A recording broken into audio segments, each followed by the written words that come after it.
Unfortunately, had a court decision out of the Ninth Circuit in Arizona against the EPA and the registration for the low volatility dicamba products that have been in the market. Fortunately, the EPA acted pretty quickly with an existing stocks order, which is a fantastic thing for our customers. Growers need access to that technology. I think the EPA understood that, and within their rights, we're able to issue that existing stock orders, which is going to give farmers access to the technology here in 2024. Yeah, absolutely, especially the timing of when that order from the court came. Definitely the seed business is mostly wrapped up by the 1st of January, maybe the 15th of January, and CP business is well on its way. So yeah, I think most farmers had already committed, and we're counting on having that technology on the farm. So it's great that they get to access that.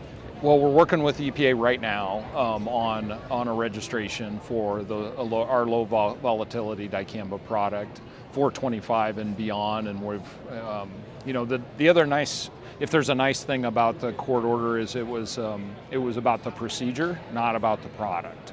And so, making sure that we're working with the EPA to ensure that they can follow the procedures and processes that they have in place to get a good registration and that it's defensible as we go forward.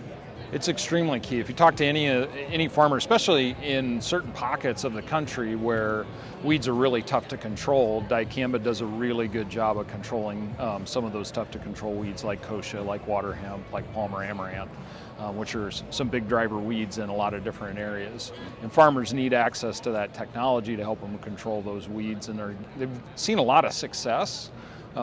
Especially as they move dicamba earlier in the season, use it in their pre or just after planting program in soybeans has been extremely successful. Last year, especially as dry as it was across most of the country, it's kind of where dicamba shines.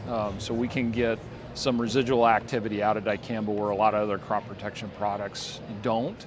Or if you mix with a pre-emergent herbicide, pre-emergents need moisture to activate, right? And dicamba doesn't necessarily need that, so you kind of can put the two together and get a really good, strong program from an agronomic perspective. Yeah, kind of lead the way in training on the low volatility dicamba products. We've got training back up now since the existing stocks order. It's really important that farmers and applicators go out and get trained. There's a couple different ways to do that. They can do it online at their own pace, at their own time on RoundupreadyXtend.com, which is probably the easiest way to do it. There are some in-person events. They can talk to their local retailer or their local Bayer rep to understand how to participate in those things. But that training really sets the stage for technically how to use the product and how to do it safely and have a really successful 2024.